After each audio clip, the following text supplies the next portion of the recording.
የትኛውም ወንድ ካፈቀራት ሴት ማግኘት የሚፈልጋቸው ነገሮች። ወንድ ልጅ ላፈቀራት ሴት ይሸነፋል፣ ይቅርታ ይጠይቃል፣ እየቻለ እንደማይችል ይሆናል። ይህን የሚያደርገው ከልቡ ስለወደደሽና ስላፈቀረሽ መሆኑ ገብቶሽ ቀጥሎ የምነግርሽን ወንድ ልጅ ካፈቀራት ሴት ማግኘት የሚፈልጋቸውን ነገሮች የምታደርጊ ከሆነ የምትፈልጊው አይነት ጥሩ የሆነ የፍቅር ህይወት ይኖርሻል። ቻናሉን ሰብስክራይብ፣ ቪዲዮን ደግሞ ላይክ አድርገሽ እስከ መጨረሻው ተከታተይ። ሰላም እንዴት ናችሁልኝ? ናፊዳር ነኝ። እንደምታውቁት ይህ ናፊዳር 2 የሚለው ሁለተኛ የዩቲዩብ ቻናሌ ነው። በዚህ ቻናል ደግሞ እኛ ሴቶች እንዴት አድርገን ከወንዶች ጋር ስኬታማ ጥሩ የሆነ የፍቅር ግንኙነት መመስረት እንችላለን የሚለውን እንመካከራለን። አዲስ ከሆናችሁ ሰብስክራይብ በማድረግ ቤተሰባችንን ተቀላቀሉ። ቪዲዮ ደግሞ ሌሎች ብዙ እህቶቻችን ጋር እንዲደርስ ላይክ አድርጉት። እሺ ወደ ዋናው ነጥባችን ስንገባ የመጀመሪያው ነገር ወንድ ልጅ ከፍቅር ግንኙነት የሚፈልገው ከሚወዳት ከሚያፈቅራት ሴት የሚፈልገው ነገር ምንድነው? በማንነቱ በስራው መከበርና አድናቆትን ማግኘት እውቅና መሰጠትን ይፈልጋል። በተለይም ደግሞ ሲወድሽ ሲያፈቅርሽ ይህን ካንቺ ይጠብቃል። በቃ እንዳለ ማንነቱን አክሰፕት እንድታደርጊው ስራውን ያ ወንድ ልጅ ከስራ ጋር ያለውን ነገር ታውቃላችሁ አይደለ? በጣም ኦብሰስድ ናቸው። ስራቸው ላይ ለመለወጥ ለመቀየር ይሞክራሉ። ማንኛውም አይነት የስራ ዘርፍ ላይ ሊሆን ይችላል ያለው ያንን ስራ ሪስፔክት ማድረግ ማክበር፣ የሚያደርጋቸውን ጥረቶች እውቅና መስጠት፣ እንደዚህ ማድረግክ ያስገርመኛል፣ እንደዚህ መሞከርክ ይገርመኛል እያሉ ክሬዲት መስጠት በጣም ያስፈልጋል። እኛ ሴቶች እንደዚህ አይነት ነገሮች ላይ ወደ ኋላ እንላለን። እኛ መደነቅ፣ መሞገዝ፣ ፍቅርን በቃል መስማት እንፈልጋለን፣ ግን ይህንን ደግሞ አናደርግም። በቃ እንደ ሽንፈት አድርገን እንቆጥረዋለን። ግን እውነት ለመናገር ወንድ ልጅ ሲወድሽ ሲያፈቅርሽ ይህን ካንቺ ይፈልጋል። ክብር እንድትሰጪው፣ ክብር እንድታሳዩ፣ በማንነቱ ሰው በመሆኑ ወንድ በመሆኑ አንቺ ጋር በመገኘቱ በዕለት ተዕለት ህይወቱ በሚያደርጋቸው ነገሮች ክብር እንድታሳዩ ይፈልጋል። እንዳልኩት ደግሞ በስራውም የሚያደርጋቸውን ጥረቶች የሚሞክራቸውን ነገሮች እንድትመለከቺና እውቅና እንድትሰጪው ይፈልጋል። ይሄ በጣም ወሳኝ ነገር ነው። ሞክሪው። ይሄንንና ቀጥሎ የምነግርሽን ነገሮች ማድረግ ከቻልሽ ለወደደሽ ላፈቀረሽ ወንድ እነዚህን መስጠት ከቻልሽ በጣም የተረጋጋ ጥሩ የሆነ የፍቅር ግንኙነት ይኖርሻል። ሁለተኛ ፊዚካል ተች ወይም ደግሞ የአካል ቅርበት የምንለው ማለት ነው። ከዚህ በፊት የምታስታውሱ ከሆነ ነግራችሁ ነበረ።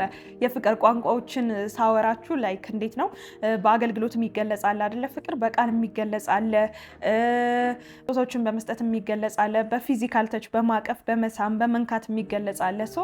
እነዚህ ነገሮች እየዘረዘርኩላችሁ ነበር። ወደ 5 የሚጠጉ የፍቅር ቋንቋዎች አሉ ብዬ ማለት ነው። የወንዶች የፍቅር ቋንቋ ደግሞ ብዬ የሰራሁላችሁ ቪዲዮ ነበር። ካላያችሁት እንድታዩት ሪኮመንድ አደርጋችኋለሁ ወይ ዲስክሪፕሽን ላይ አስቀምጥላችኋለሁ። እና እዛ ላይ ፊዚካል ተች ነበረበት የምታስታውሱ ከሆነ። ፊዚካል ተች ማለት የአካል ንክኪ ማለት ነው። ማቀፍ ሊሆን ይችላል፣ መሳም ሊሆን ይችላል፣ እጅ መያዝ ሊሆን ይችላል። እነዚህ ነገሮች ወንዶች በጣም ትኩረት የሚሰጧቸውና የሚፈልጓቸው ናቸው። የመወደድ የመፈቀር የመፈለግ ስሜት እንዲሰማቸው የሚያደርጉ ነገሮች ናቸው። እነዚህ ነገሮች ላይም ትኩረት ማድረጉ ጥሩ ነው። ይሄን ስላችሁ ግን ወደ ጾታዊ ግንኙነት አትውሰዱት። ሲጀመር የፍቅር ግንኙነታችሁን በጾታዊ ግንኙነት ላይ መመስረት ራሱን የቻለ ውጥንቅጥ ውስጥ ነው የሚከታችሁ። ያን ማለት አይደለም። ጀስት መተቃቀፍ ሊሆን ይችላል፣ መነካካት ሊሆን ይችላል። እየሳቅሽ በቃ እጁን ብትነኪው ወይ የሆነ ነገር አለ አይደለ? ቀረብ የማለት ስሜት ይሰማዋል እና የመወደድ የመፈለግ ስሜት ይሰማዋል። ጎበዝ ብለሽ መታ ማድረግ ራሱ ትከሻን የሚሰጠው ነገር አለ። በቃ ኤግዛክት ይሄ ነው ልላችሁ አልችልም፣ ምክንያቱም እንደየሰው ሊለያይ ስለሚችል። አይተሽ የትኛው የበለጠ እንዳስደሰተው ፊዚካል ተችም በጣም ይፈልጋል። ካንቺ የመወደድ የመፈቀር የመፈለግ ስሜት እንዲሰማው ያደርገዋል። ሶስተኛ አምንብሃለሁ፣ ትችላለህ የሚሉ ሞቲቬሽኖችን ይፈልጋል። በቃ ከጎኑ ሆነሽ ይሄ ብርታት የሚሰጡ ነገሮችን አሉ አይደለ? እንድትዩ ይፈልጋል። አምንብሃለሁ ስትዩ ያው ታደርገዋለህ፣ ይሄን ማሳካት ትችላለህ ነው አይደለ? ምንድነው በሀገራችን እንደውም ሴት የላከው ሞት አይፈራም የሚል አባባል አለ አይደለ? የዚህን ያህል እኛ ሴቶች ልንኮራ ይገባናል አይደለ? አቅማችን ጉልበታችን በጣም ትልቅ ነገር ማድረግ ስለሚያስችል ማለት ነው። እንድታበረችው እንድታጀግኝው ይፈልጋል። አሁን እኛ እነዚህን ቃላቶች ማለት እንደ ሽንፈት ነው የምንቆጥራቸው። በቃ አምንብሃለሁ፣ እኮራብሃለሁ፣ ትችላለህ፣ ታደርገዋለህ ምናምን የሚሉ ነገሮች መናገር እንዴት ነው? ቆይ እንደዚህ የምለው የምትወጂው ከሆነ ማለት አለብሽ። ምን ችግር አለው? ቃላት እኮ ናቸው። እና ደግሞ የሚያመጡልሽ ነገር ደስ የሚል ነው። በቃ እሱ በጣም ደስ ይለዋል፣ ይበረታል፣ የሚፈልገውን ነገር ያሳካል፣ ስራው ላይ ጎበዝ ይሆናል፣ ይጠነክራል። እነዚህን ነገሮች እንድትዩ እንድታበረታቸው ሞቲቬት እንድታረጊው እንድታነቃቂው ይፈልጋል። እሱ የችሎታ ማነስ ወይ የሆነ ነገር ኖሮበት እኮ አይደለም፣ ግን የሚያበረታ ነገር አለ አይደለ? የሚያበረታ ነገር ይፈልጋሉ። ያቺ የምታበረታዋ ደግሞ ሴት የሚወዳት የሚያፈቅራት ሴት ስትሆን በቃ ልዩ ነው። የሚፈልገው ነገር ላይ በሚሞክረው ነገር ላይ ትችላለህ፣ አምነብሃለሁ፣ አንተ እኮ በጣም ጎበዝ ነህ፣ ጀግና ነህ እያልሽ ማሞገስ በጣም አሪፍ ነገር ነው። ሞክሪው። ይፈልጋሉ ደግሞ። አራተኛ ሰላም ይፈልጋል። አሁን ወንድ ልጅ በጣም በቃ ሰላማዊ ኢንቫይሮንመንትን በጣም ይፈልጋል። እኛ ሴቶችስ አንፈልግም ልትሉ ትችላላችሁ። እንፈልጋለን ሁላችንም። ግን ደግሞ ወንድ ልጅ ይሄ የጭቅጭቅ ነገር አለ አይደል? ሰላም ያሳጠዋል። በቃ አስተውላችሁ ከሆነ ቤት ውስጥ ሰላም የሌለበት ቤት ውስጥ ያለ ወንድ ልጅ በሌላም ህይወቱ ላይ አይሳካለትም። በቃ ኦብሰስድ ይሆናል። ሙሉ ቀን ያ ነገር ላይ ሲያስብ ሲያወጣ ሲያወርድ ስለሚውል ስራው ላይም ከሌሎች ሰዎች ጋር ያለው ግንኙነትም በዛው ይበላሽበታል። ለዛ ነው በቃ ይሄንን ስለሚፈሩ ብዙ ወንዶች ትዳር ላይ ለመግባት ወደኋላ የሚሉት አንዱ ይሄ ነው። በቃ ሰላሜን አጣለሁ፣ ጭቅጭቅ ይኖራል የሚለውን ነገር ፍራቻ ማለት ነው። ትክክል ነው ማለት አይደለም መፍራታቸው፣ ግን ወይ አለመግባታቸው ትዳር ላይ ግን ደግሞ የሚያስቀምጡት ነገር ይሄ ነው ለማለት ነው። ምን ማድረግ እንችላለን እኛ ሴቶችስ? ሰላማዊ ቦታ ማድረግ እንችላለን አይደለ? ከነሱ ጋር ያለንን ግንኙነት እንዴት ካላችሁኝ በመነጋገር ነው። ችግሮች አይፈጠሩም አይባልም፣ ችግሮች ይፈጠራሉ። እነዛን ችግሮች በመነጋገር ለመፍታት መሞከር፣ ረጋ ብሎ ማውራትን መልመድ። እንጮሃልና ሴቶች እቺ ሆርሞኗም አለች፣ በሷ እናሳብባለን። በቃ መጮህ ይቀናናል። በተቻለን መጠን ተረጋግተን ለማውራት መሞከር መልመድ። ያው የማይለመድ ነገር የለም። እስካመንበትና ለመስራት ለመለወጥ ምን ያህል እንፈልገዋለን ነው ነገሩን አይደለ?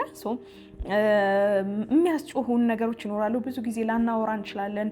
ብዙ ጊዜ ስሜታችንን ላንገልጽ እንችላለን። በተለይም ደግሞ ምናልባት አረብ ሀገር ሆናችሁ ይህን ቪዲዮ የምታዩ ካላችሁ ያላችሁበት ኢንቫይሮንመንት እንደፈለጋችሁ እንደልባችሁ ሀሳባችሁን እንድትገልጹ እንድትመላለሱ የማያደርግ ኢንቫይሮንመንት ላይ ስለሆናችሁ እዚህ ጋር የሆኑ ችግሮች ሲፈጠሩ እነዛን ችግሮች እየጮሁ ለማውራት ለመናገር ትሞክራላችሁ ማለት ነው። ብዙ አረብ ሀገር የነበሩ ኢትዮጵያውያን ሴቶች እዚህ ሲመጡ ኢትዮጵያ ሲመጡ አንድ የሚያሳዩት ነገር ያ ስለሆነ ነው። በጣም ይጮሃሉ፣ በጣም ያወራሉ ምናምን። እንደዚህ አይነት ነገሮች የሚመጡት ከነበራችሁበት ወይ ካላችሁበት ኢንቫይሮንመንት ነውና ያንን ተረድታችሁ በተቻለ መጠን ራስን ለመግዛት ለማስተካከል ትክክል እንዳልሆነ አትሊስት እንደዚህ አይነት ኮሚኒኬሽን ትክክል እንዳልሆነ እንድታውቁ ለማለት ያህል ነው። በተቻለ መጠን በተረጋጋ ሁኔታ የማውራት ልምድን ማዳበር ሰላማዊ የሆነ ግንኙነት እንዲኖራችሁ ያደርጋል። ከጭቅጭቅ የራቀ ማለት ነው። ጭቅጭቅ በተደጋገመ ቁጥር ከአንቺ ጋር ያለውን ነገር እንዲያጣ ነው የሚያደርገው። በቃ እንዲሸሽ እንዲደብረው ያደርገዋል። እየወደደሽ እያፈቀረሽ ግን ከአንቺ ጋር መሆን እንዲደብረው ያደርገዋል ማለት ነው። ስለዚህ ጭቅጭቅ አይፈልጉም፣ ሰላምን ይፈልጋሉ። ሰላም የምትሰጪው ከሆነ ከአንቺ ወዴትም አይሄድም። ስለዚህ እነዚህ 4 ነገሮች ወንድ ልጅ ካፈቀራት ከወደዳት ሴት የሚፈልጋቸው ነገሮች ናቸው። እነዚህ ማድረግ ከቻልሽ እንዳልኩት ነው ጥሩ የሆነ ስኬታማ የሆነ የፍቅር ግንኙነት ሲያልፍም ወደ ትዳር መግባት የምትችሉበት ነው ማለት ነው። እንዴት አገኛችሁት የዛሬው ቪዲዮ? እስኪ ኮመንት ላይ ሀሳብ አስተያየታችሁን አስቀምጡልኝ። እንሰራላችሁ የምትፈልጉት ቪዲዮም ካለ ጻፉልኝ፣ እመልሳለሁ። ኮመንቶቻችሁን በሙሉ ያለው ለምትሰጡኝ ሀሳብ አስተያየት ከልብ አመሰግናለሁ። ክበሩልኝ። በጣም ካይንድ ናችሁ የኔ ቤተሰቦች። እና ደግሞ እዚህ ድረስ መታችሁ ተከታትላችሁኝ ወዳችሁት ግን የላይክ ምልክቷን ሳትነኩ ልትወጡ ነበር። ሁላችሁም ላይክ አድርጉት ቪዲዮን። በነገራችን ላይ ዩቲዩብ አልጎሪዝም ቪዲዮ መወደዱን የሚያውቀው በላይኩ ቁጥር ነው እና ላይክ እያደረጋችሁ ተመልከቱ። የኔን ቪዲዮዎች እንደምትወዷቸው ትነግሩኛላችሁ። ግን ላይክ ካልተደረገ ብዙ ሰዎች ጋር አይደርስም። ስለዚህ ሁሌ የኔን ቪዲዮዎች ላይክ አድርጋችሁ በቀጣይ በሌላ ቆንጆ በሆነ ቪዲዮ እስከምንገናኝ ድረስ እስካሁን ሰብስክራይብ ካላረጋችሁ ሰብስክራይብ በማድረግ ይህን ቆንጆ ቤተሰብ ተቀላቀሉ። ሁላችሁንም ውድድ አደርጋችኋለሁ። ቻው